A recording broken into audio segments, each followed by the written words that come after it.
Welcome to the White Sox Recap Podcast. I am Ryan McGuffey. Well, free agency is ongoing. The winter meetings have passed, and I'm still waiting for the White Sox to strike. I got some questions about some of the guys that have been signed in the damn division.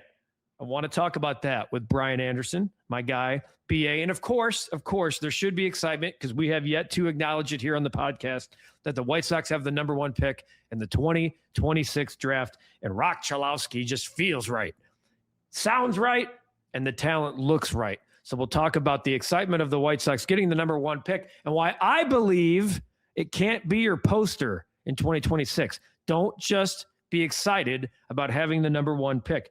And Bennett Markinson might not be a name you know yet, but we're going to introduce you to one of the newest coaches on the 2026 White Sox coaching staff. That's right. Bennett Markinson, a 22-year-old on the White Sox coaching staff, will be in the bullpen as a bullpen catcher. BA has a past with him. We're going to connect with him, tell you the story, and get his assessment on Rock Chalowski. Because, yes, he was a teammate at one point. It's the White Sox Recap Podcast. It's all brought to you by Sinus and Snoring MD.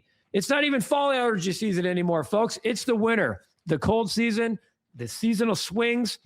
Yep, they bring allergies, they bring cold, and they bring snoring. BA, he's a snorer. I've heard him fall asleep when I'm not doing the podcast, and that's why I recommend Sinus and Snoring MD. Their advanced treatments and procedures actually fix the problem. So you can breathe easier, sleep better, and feel better. Don't wait for the cold weather to hit. It's already here. Start your season the right way. Visit sinusandsnoringmd.com today or call 847-886-0875. They have locations in Oak Creek, Kenosha, Wisconsin, Mount Prospect, Lombard, and monthly Elgin pop-ups. Our great partner, Sinus and Snoring MD.com. It's BA. It's me. It's the White Sox Recap Podcast, and it starts right now.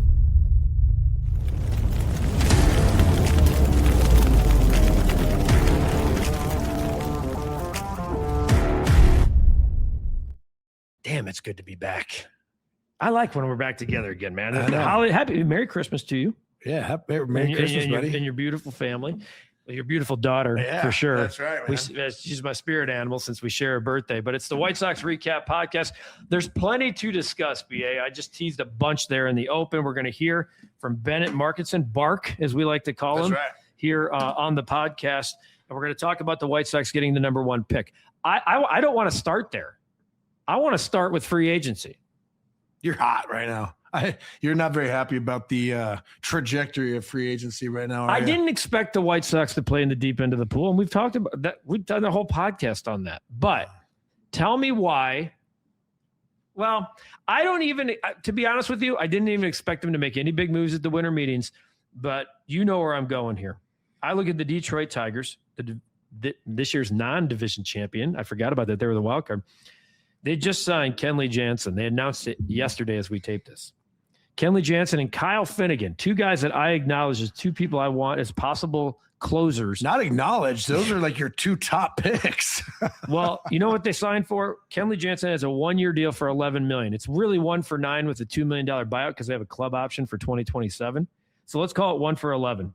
Kyle Finnegan gets 2 for 19. I know the White Sox don't have a big budget, but I also know one other thing. They don't have a closer, at least in my mind and in your mind. Right? Yeah. I mean, one thing's for certain, not only did those two fit within your under one White Sox 2026 under $100 million budget, right? But I think you hit, if we were going to bet on who would sign for what and what the exact specs on the salary deal were, the contract negotiations, I mean, you were within $1 million of every single one of those contracts. I mean, look, I don't do this for a living. I just pretend to, but sometimes I at least know the market and the parameters of a deal that we could have. And I don't understand. Look, the White Sox, there's Pete Fairbanks is out there, but there's going to be like, if I'm a Cub fan, and I know if you're a Cub fan, you're not listening to this podcast, I'd be pissed about Kenley Jansen. Here's what I want. And I guess this is a transition. It's a combo podcast about the number one pick. We should be excited that the White Sox got the number one pick. It's awesome. It doesn't happen often. You go 41 and 121 2 years ago, but you're ineligible for a top 10 or top 5 pick because you're a big market team and you I like the way that the Major League Baseball does that for the draft. If you like next year, the White Sox cannot pick number one, no matter what. Oh my gosh. I'm going to have to have a chat with you and get you positive, take you to like Knox Berry Farm or Disneyland or something to get your mind right. That's a rule. Yeah. Well, no matter what, they could finish 55 and 107. If the White Sox have the top 10 picks next year, they had a shitty year. Like I are sitting there, campaigning for them to be the 2025 Cincinnati Reds, which they have the opportunity to be. But let me be crystal clear about something. You brought up something very important. The White Sox having the number one pick shouldn't be, what'd you call it? The poster of the year. And I like that. But here's my analogy. Having the number one overall pick is like Pope Leo being a White Sox fan, right? It's freaking cool. It's badass. You can post about it. He'll send Konerko a jersey. You can market it well, but it doesn't help you win games. No. Unless he's sitting there and, he's going to roll out the wet red carpet at the Vatican for the World Series, then you're really not moving the needle. But the White Sox have a chance. I mean, who knows? This number one pick definitely sets the tone for the future. But as someone who's known you for 20 years, you're tired of talking about the future. You want to talk about the now, though. Well, I'm not tired of talking. Rock Chalowski, the name is synonymous with the South Side. I mean, the fact that guy's available this year is awesome. And the talent. Here's what I don't get too excited about picks because like we can sit here and analyze drafts for the last 25 years. Not great. Well, listen, as the former number one pick, the 15th overall pick in the country, I can tell you we've been over this a million times. Number one, there's no certainty that I was going to make it out of, rookie ball. There's right. You have to perform at every level. You have to stay healthy. But more importantly, like there's so many different intangibles that have to come into place. I knew what my shortcomings were as a player. I knew that I was exposed in some certain areas. And if I know that with scouting reports and data now, I mean, the baseball MLB will know the shortcomings as a player real quick too. So I'm not going to cry over spilled milk because of Kenley Jansen and Kyle Finnegan. My concern is that they're going to have enough internally. We know about Anthony. We know about the lefty they signed from, was it Korea, Japan? Anthony K. Yeah, I mean, they got another lefty from Boston too. But I don't want Anthony K. Like, they need another. Listen, no offense to Anthony K, man. I don't remember the guy. Are you looking at him for the first time? But I know, but I'm looking right there, and it's like, okay. But with Anthony K, it's like, listen, dude. No, he's a reclamation. 0-0 with a 6.34 ERA and 11 strikeouts in the 23 season. I mean, like you're not penciling that guy in as your closer or to make a huge impact until he goes and comes in and dominates in spring training. He's going to at least come in spring training and have to go out there and perform at a high level and stay healthy. So, I mean, the comp with him is going to be Eric Fetty because you just had a similar situation 2 years ago and he's 30 years old. Where's that dude? Fetty is, I believe, available. How are you not like? So I don't want to circle back all the way. Well, but I was interested in Adrian Hauser, who just signed a 2-year deal with. Do you see what he got? 2 years, $22 million with the San Francisco Giants. So every single one of the guys, Finnegan, Kenley Jansen, and then Adrian Hauser, they legitimately got the exact same. They legitimately got the exact same contracts that you thought they would get and that the White Sox could afford. So that's a little disheartening. And again, like you have to address the bullpen issue. I don't care how good you are. Let's just say Luis Robert, Benintendi, the offense is firing at all cylinders next year, man. If you don't have someone to close the game out, you're in trouble. So I think we're going down. They need more. They don't have enough right now, but the bullpen I'm spewing and I'm trying to keep my composure because there's so much out there still in free agency. Sure. We're at the infancy of the free agency and it could be exhausting as a fan because you think the winter meetings are this big, okay, here it comes, free agency in 4 days. And then a couple of big names signed like Kyle Schwarber, et cetera, and Dylan Cease. And then now we sit and wait. There's been a lot of talk and a lot of connection for the White Sox to sign Munetaka Murakami. Your boy. You like calling him Eminem. I kind of like Eminem. Yeah, M squared. A lot of power. 25-year-old Japanese. It says third baseman or first baseman. They'd be signing him to play first base. He's a left-handed hitter. So a left-handed hitter with a ton of pop. The guy's hit 265 homers in 8 professional seasons.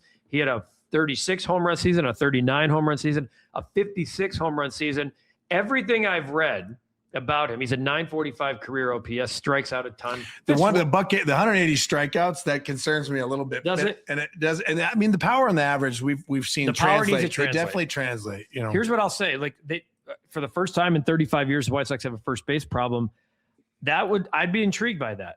I would be intrigued by the idea. Now, everything I've read about him, Murakami, did I say that right? Yeah, Murakami. Everything I've read about him is that it's going to take more than a 2-year deal. Okay. So so my question, and we're going to have Chris in here, but are the White Sox comfortable right now going into that 2027 post 2027 era with him under contract? Right now, as it stands, they're roughly at about 60 million on the books. And you and I have talked about 37.1 of that is Andrew Benintendi and Luis Robert. Yeah, I mean, but like you said, however we slice and dice this, the number one thing the White Sox needed to address was the back-end bullpen issues, probably 1 or 2 more starters to solidify that staff. And by signing Murakami, as great as he is, and let's just say it increases, the run production, by 20%, whatever it is. I mean, it doesn't address the things that we're talking about, and the White Sox have to have something up their sleeve because I agree. With Finnegan and Jansen being gone, they're probably not going to sign Fetty, but Getsy's got to have something up his sleeve here to solidify the pitching staff because you just can't go in there with the exact same or similar staff and expect a different result. My only thing that I'm thinking of, and this is way out of left field because I don't think you feel as strongly as I do about this, but I think they assume like a Hagen Smith's going to break camp, so they think they have stuff there. At least I'm telling you, man, he's breaking camp. No way. We're going to have to take. I mean, you made a prediction. You won the predictions podcast last year, so what the hell do I know? No, but I mean, in order for them to be excited and to go out there and play, I think if he's healthy and they break camp, they monitor his innings. They let him start and be that 4th, 5th guy and let him go out there and try to get double-digit wins, man. They need some excitement and some good arms, man. What concerns me about that, though, is that you're leaning on guys no experience with 0 innings. And this is what I talked about last year. And they didn't have enough. Yeah. They didn't have enough at the end of the day. That's why they were leaning on Hauser in the beginning and Aaron Savali until they cut him loose. They need more Hauser Savali types. So let me ask you this. Like, maybe that's why we're not a GM. Yeah. But that's why we're not GMs. Breaking but why news. Are they this just in? Welcome back. But why for the non-GM in us?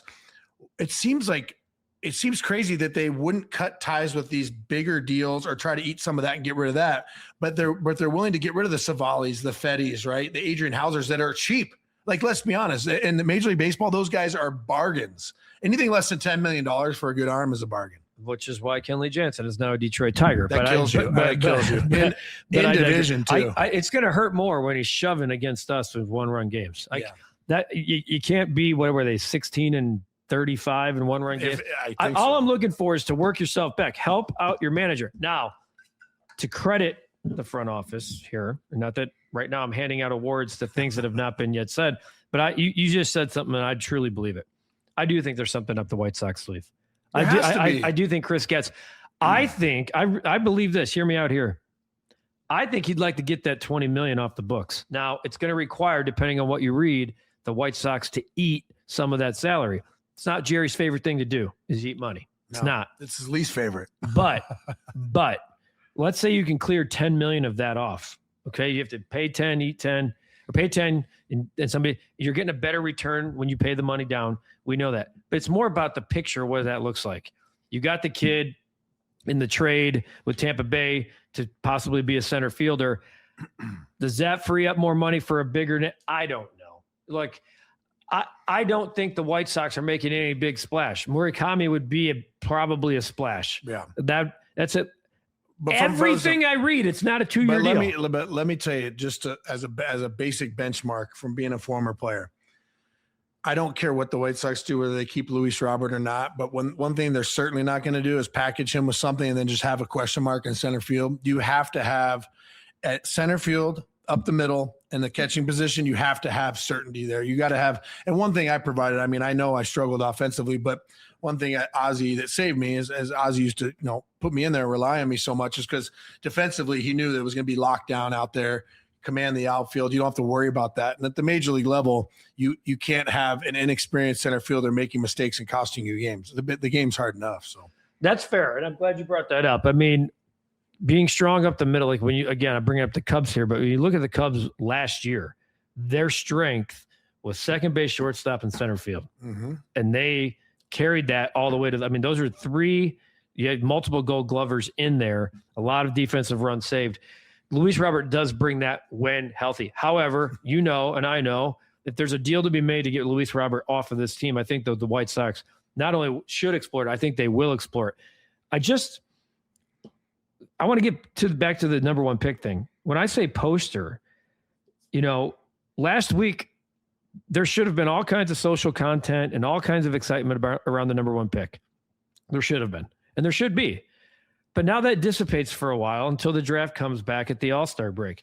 Mike, about being the poster, I don't want to see, you know, how like you're selling a team and it's got like guys like the team poster and like people are excited. I saw the 100-day countdown the other day to yeah, that's cool. That's all cool. All that did was give you anxiety. I don't want that to be part of the sell. No. Because do you know what that means? Even if like Rod Chalowski is a stud, an absolute stud, college player, shorter track to the big leagues, et cetera, it's still after 2027 before you see him. Yeah, not to mention that just gives you, when they post stuff like that, again, like you say, I don't want this to be the poster. I don't want this to be the big media buzz. They're going to play off of it. You have to get the fans something to get excited about. But at the end of the day, what are you doing come end of March, April 1st?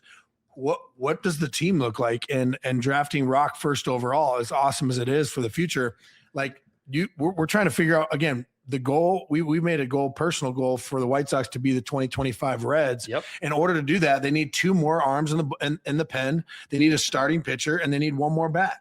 I mean, like that's all they need, by the way. That's it. And then they're 90-win team. So we've seen some of the, like obviously Edwin Diaz was never going to be a White Sox, and now he's a Dodger, of course. And that's crazy. Devin Williams is in New York, and Robert Suarez is with the Braves. But real quick, look at that Ryan Edwin Helsley. Diaz. Look at that Edwin Diaz. Like, I get it. The White Sox aren't going to spend Dodger money, but here you are, the Los Angeles Dodgers, the best team in baseball on paper, right? Like, and not to mention you have the best players too, but look at the moves they're going to make too. They're like, we're going to go get this guy that used to be the best, you know, one of the best arms in the game. He had a little bit of a question mark where he's a little bit, not of a project, but let's see how he responds. And they're still like, go get him. Like, go get him. Like, we don't care if we miss, we miss. They're shooting from the hip, and that's what I love about baseball. There's nothing like, yeah, you can't. I love it. I wish that was. I mean, I'm looking across the board here, and like Gregory Soto, former White Sox, the Pirates signed him for 7.5, like 7.7. I mean, these guys are getting like Michael Soroka, former White Sox, 1.7. One for $7.5 million. Drew Pomeranz. Drew Pomeranz resurrected. Drew Pomeranz was really good last year. I know. That dude resurrected his career. He gets 1 year, $4 million. That Kenley Jansen one, looking at that, I wasn't nearly as upset as you were. I mean, because for me, I love the idea, but looking at Kyle Finnegan and looking at Kenley Jansen on that list, and looking at asked for one, but they're both. It's not that they didn't sign with the White Sox; it's that they signed with the Tigers. They're going to see them 10 times this year. Here's the thing, and I'm not saying that the White Sox are going. I'm going to pound the table a little bit here. Take it easy. I'm not saying that they were going to compete for the division, but one of them was there for the taking. Kyle Finnegan's going to be the setup guy. You could have had him as your closer. He wants to get saves. That's a fact. Closers want to close. And I guess we'll have another podcast when the White Sox sign a closer. Oh, never. I hope. Oh, yeah. So it was nice knowing everybody. Those are the guys. Yeah, those are the guys that are available. Or those are the guys that have been signed. In terms of available, there's still a lot of guys out there. Like there's a couple of guys on the list, like David Robertson is like older than you and I. And, but the thing is, it's solid. You know what you know what David Roberts? He's not. David first of all, he hated his time here. But you know what I mean is that type of guy though gives you stability. He hated his time. But remember, like, hey, as old as Charlie Morton, and I know that's a bad comp right now for his age, but I'm okay with them going to get that. Like, give me if number 5 starter or a long guy out of the bullpen that comes in, you go, hey man, we're up by 3. He might give it up, but it's because he's going to give up 9 hits. He's not going to walk 3 guys, give up a bloop and a homer. You know what I mean? Right. That's my what concern about Pete Fairbanks, who I brought up earlier, his market value right now is around $14 million. So the reason he hasn't been signed, my guess is that he's seeking a 3 or 4 year deal, and no one's willing to give that. I still think he's probably gonna get a multi-year at a high high number. And so you start looking There's at your boy Clevenger. No, don't even. Well, here's the deal. That would be one thing I would ask Getsy. If I could get Getsy or a Brian Bannister on the phone or someone from the front office, I think that would be one thing that would add some clarity to our podcast and give us a peace of mind. Is like, hey guys, what is the reluctancy? Is it the money or the years? Because I think that gives you peace of mind. They'll always tell you years. Yeah, no doubt. But no, they'll tell you years. But for me, I'm okay with spreading it out. Like if you want to go get a Fairbanks and you want to say, hey man, we're not going to give you 12 a year, but we'll give you a 3-year deal at 10 or whatever that looks like. I mean, just as long as they can get them on the books. Yeah, I mean, I'm gonna spread that out over an extra year if I have to, because you can get rid of them. Like, is Liam Hendricks does that? Yes, like go get him. Banged up Liam Hendricks. Who cares? I mean, Eric Fetty, dude, get him back here. Don't you dare, Liam Hendricks. I'm looking at you. I mean, he had a horrific surgery. I've been around a bunch of players and played against that ulnar nerve and that transplant. It's a weird one because it's a crapshoot, because the thing it could flare up and it's over after that. I guess my point here is when you look at the names, it gets pretty dark pretty quick, and a lot of projects like Kirby Yates was a big sign for the Dodgers not long ago. He's 38. He was banged up a ton. Does he want to pitch for short term? But what about I know it's bad, like a Tommy Conley. Like Tommy Kahnle? I'm not saying have him come back here, but I meant give me a guy that throws 95 with a hook and throws strikes. I don't care. I don't care. Just get someone that's not going to give it up in the 8th and 7th. I just want I would like a guy who, this is what I can't believe I'm still harping on the same thing, but I want a guy, when I look on the back of his baseball card, like Kirby Yates has 98 career saves. That makes me feel okay. Not 7? Not 7. Not 7. And last year, he was terrible. He was banged up. Who cares? That's okay. He's a free agent. I think you get a guy I'm pivoting to a guy like Kirby Yates because he needs a bounce back year. He's also on the brink of retirement. Does he want to continue to pitch? Does he want to show he's still got something as a closer? And then you can offer at the deadline, possibly you're flipping him. And here's one of the best things I think that could give some motivation to a player that had a bad year. No player, pitcher or position player, wants to retire on the downward turn or having a bad year. So you get him one. If you go say, hey man, we'll front load you on a 1-year deal. If you're only supposed to get 9, we'll give you 10. I think you can get him for like 5. Yeah, I really do. But give him an extra $1 million or $2 just to get him here, motivate him, and say, hey man, we're going to give you we're going to line this up so you can succeed every step of the way. If that means closing, great. That means you being the setup guy, great. If you want to be the long guy, great. But get him here so he can finish on top. You got to give these something. You got to find out what makes people tick, Guff. Well, I'm looking forward to seeing what that is. Maybe it's Murakami. Maybe the next time we're doing a podcast, it's Murakami. But don't let the poster be that we get the number 1 pick. I think the story's cool. How do we get to 81 wins to get in the wild card spot? That I don't care about that. It's going to be more than 81. No, but you know what I mean? Well, if you want to be two of the ways to do it are now pitching up north. If the White Sox won 81 games next year, you'd be doing cartwheels in here. Of course I would. Yeah, but that's what I mean. So let's be realistic. But as of this writing, tell me how that's happening. No, it's not. I mean, you're basically the Kenley closer Jansen right is going to listen. Kenley Jansen just against the White Sox is going to make 5 appearances next year. Kyle Finnegan is going to make 5. I'll take the over on both. Yeah, no, that's what I mean. So you're going to see those guys a total of 10 times in the division. The White Sox made a couple of announcements this week, and one of which is their coaching staff hires for the 2026 season. We already knew about the pitching coach and hitting coach changes. You look at a couple of other ones like Chris Denorfia, by the way, good major league player. Chris Denorfia, now the White Sox major league field coordinator. This position actually is intriguing to me. Yeah. He was a really good player and was one of those guys at the end of his career that playoff teams were trying to acquire and bring in. He was a Cub, I know, for that 15, 16. Let me tell you, one of the best guys I played against, I mentioned the Josh Barfields, gotten to play against him in the minor leagues and go through that process. Chris was unbelievable. Was made, a little bit of an older player. I think he's a year or 2 older than me. I remember he was in my league, but he was that guy that didn't give up. He kept playing like the Rajay Davis, man. You just stick around. You have these great years.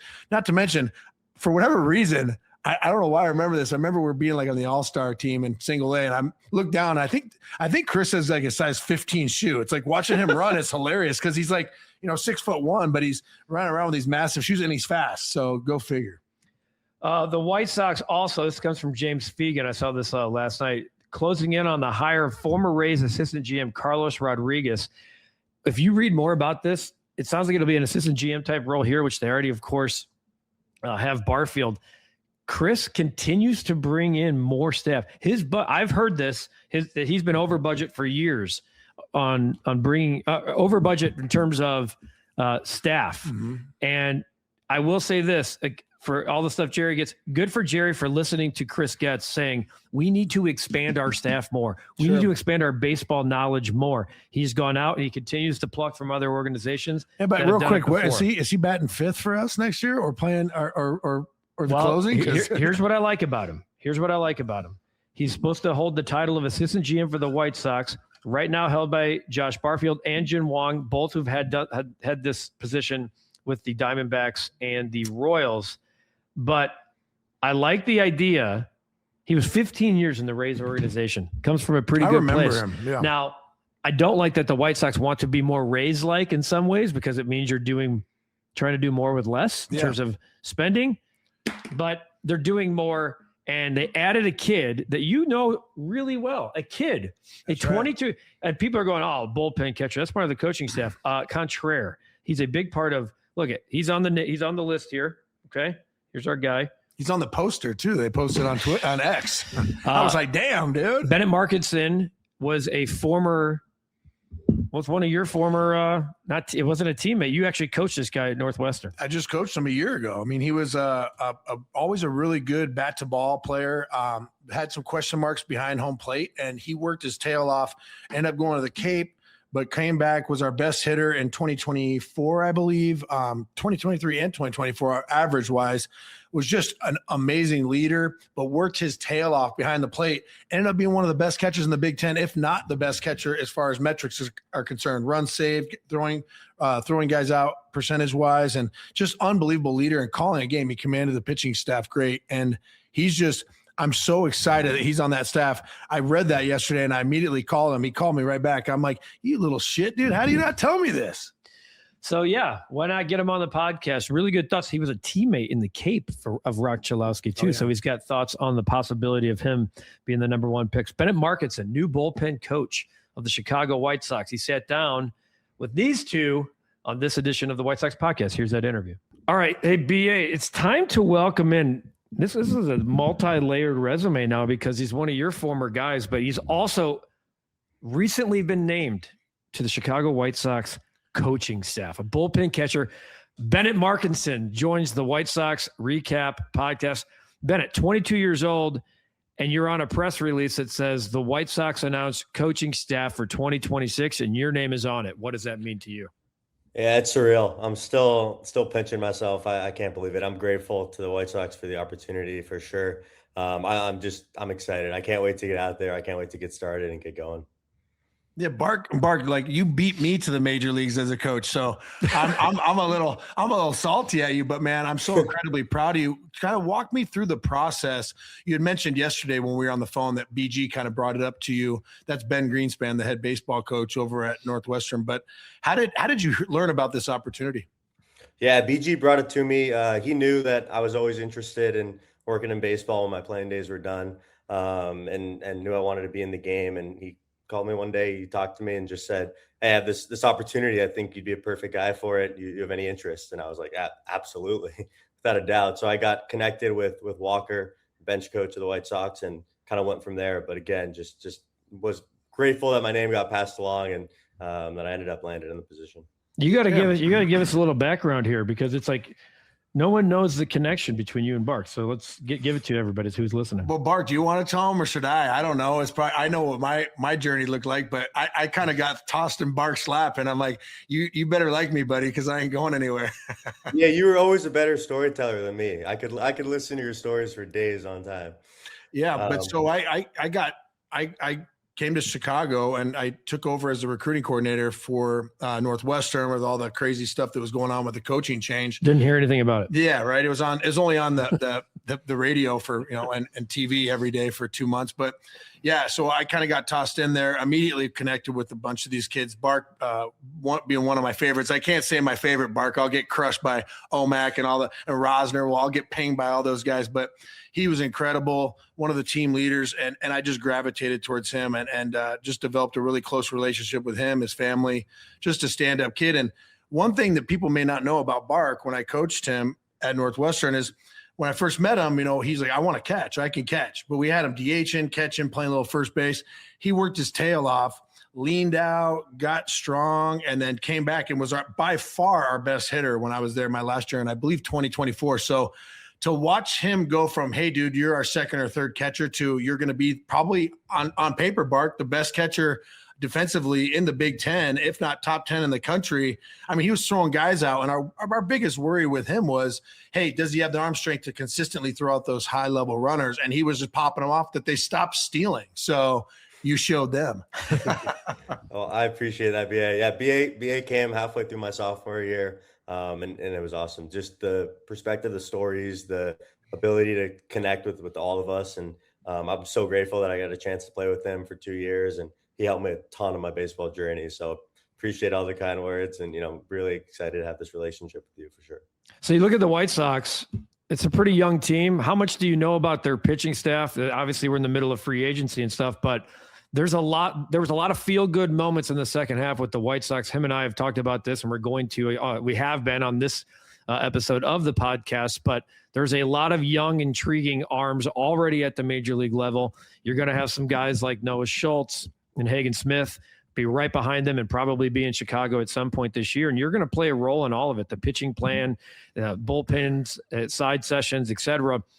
What do you know about the White Sox? What are you most looking forward to about being a part of a team that's on the rise in Chicago? Yeah, I'm really excited. I was an adopted White Sox fan, I would say, just being in Chicago the last 4 years, and, having BA on the coaching staff for 2 as well. And from an outsider's perspective, I think is really great seeing everything that, Chris and Will have done with the organization, and then getting the opportunity to join it and have an impact as well. I'm really excited for.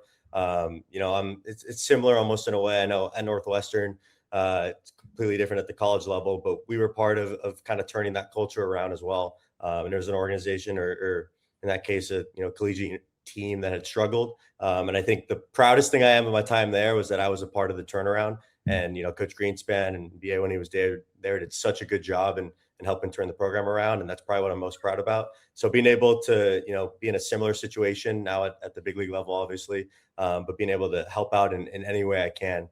I know I'm young, I got a ton to learn, but any way that I can help contribute to some wins for this team and helping to continue the turnaround that Will and Chris have started from the top, I'm here to help and can't wait to get going.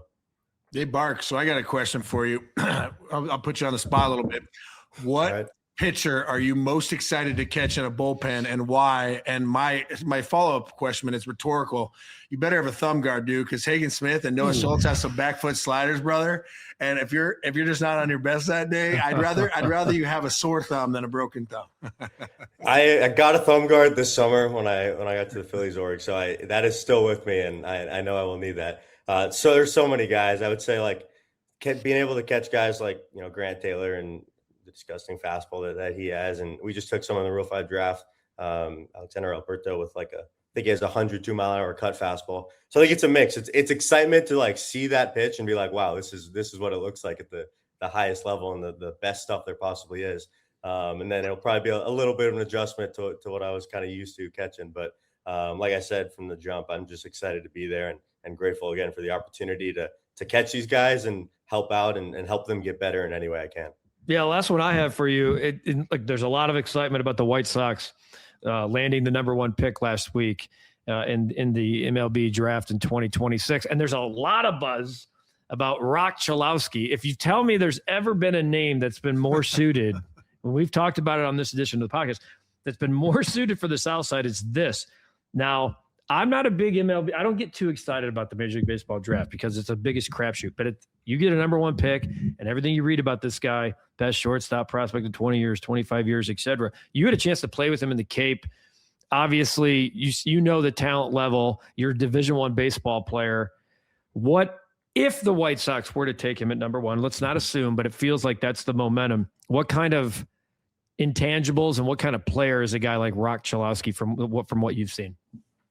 Yeah, I really enjoyed getting to play with him. I only overlapped for a few weeks with him in the Cape, but it was clear how good of a player he was offensively, defensively at shortstop, and really, honestly, like a good dude too. Like well, I got there like 3 weeks later, so he was one of the first dudes that kind of welcomed me in. I remember there was like a kind of game night we were having, playing some poker, and he was a dude that kind of grabbed me along and invited me, and then we got to play him too. Our last, or at least Northwestern's last weekend of the regular season.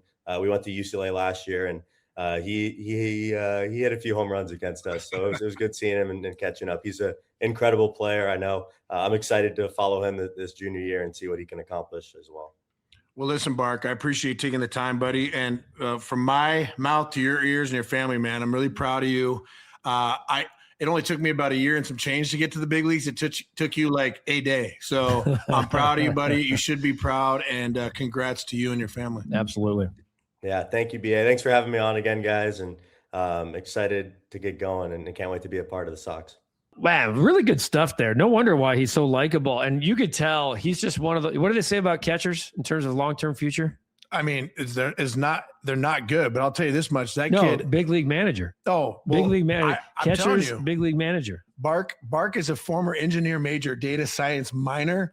Now you tell me how many kids give up a Northwestern degree with an econ degree from Northwestern, minor in data science, which is just a guaranteed $500,000 a year somewhere at some, firm somewhere. And he's now going to be the bullpen catcher. So White Sox, you got a good one. He's taking a financial bath to be able to coach for you guys. So you're welcome. But here's the deal. I like people who bet on themselves. I love it. Because yes, the degree will always be there. He can fall back into it. Like you could, I'm making quite a comp of Bennett Markinson right now, but like Brad Stevens is a guy I went to DePaul with, and he played on the basketball team and went and worked for Eli Lilly. Good dude, as good of a guy, good family. And then all of a sudden he's like, I'm here at Eli Lilly and this ain't for me. And now he's the president of the Boston Celtics. That's crazy. Like that, doing what you love is better than just cashing a check. And if this kid takes this opportunity and runs with it, who knows? I love that he's coming in an organization at such a great time when there's a lot of influence, a lot of young, both players and coaches, a lot of guys who've been there and done that as well. So good job. Good get on the podcast. Hey, let me tell you, between those two, we got Bennett Markinson, former player, kid I coached at Northwestern. That's one thing I love. I got to give a shout out to Ben Greenspan and the staff over there. Ben Kaiser, Rosti, Cody Jeffries over there. They still do right by their players even after they're gone, right? Like I know BG stepped up and probably put his name on that because Bark's so easy to get behind. He's just a great guy. Yeah, and it gave me an opportunity to take a breath and not talk about Kenley Jansen anymore. Good Lord. So I'm glad. I almost asked him a question. What are your thoughts about the White Sox not currently having a closer? I guarantee you that's the crazy part. Don't slip on Bennett Markinson. Like he will know every stat and everything about every single one of those pitchers before they go to spring training. Well, otherwise he won't be doing what he's doing. Nerd. No, I'm kidding. It is the holiday season. Why not give yourself the gift of sinusandsnoringmd.com? If you're waking up at night, if you're waking yourself up at night, or if the person who's sleeping next to you wakes you up at night, sinusandsnoringmd.com is the place to go. They speak English, Spanish, and Polish. They treat patients like family. Trust me, Cap has been there. He absolutely raves, and thank God he does, because when he falls asleep in the office here, at least it's a little bit more silent. Oak Creek, Kenosha, Mount Prospect, Lombard, and monthly Elgin pop-ups. If you're looking for sinus and snoring, MD.com places to go. And if you're looking just for a phone number, I have that too, 847-886-0875. Visit sinusandsnoringmd.com. Proud partner here of the Recap and the White Sox Recap Podcast. BA, we'll see what happens. We may get together again before Christmas, but all of you watching and listening, thank you for a great year of Chicago White Sox talk. And my God, I hope that we have more wins in the future. We're going to do this is not a sign off for the 2025 campaign. It's just me wishing you nothing but love and respect to your family, and certainly all of you watching and listening out there, to your family as well. For BA, I'm Guff. Thanks for watching this edition of the White Sox Recap Podcast, and thanks for listening. If you're listening to audio only, wherever you get podcasts. If you haven't already subscribed to this fine recap YouTube channel, make sure you do. And then click the notification bell, because every time we drop a new podcast, boom, you get the notification. And if you're looking for merch, we got merch. And if you want to become a VIP member of the channel, we got memberships now too. We do cool shit all the time. We do giveaways every Bears Friday. You can win hoodies. Make sure for $2.99, you spend money on stuff that's way stupider than that. Join us here at the Recap. For BA, I'm Guff. See you next time on the White Sox Recap Podcast.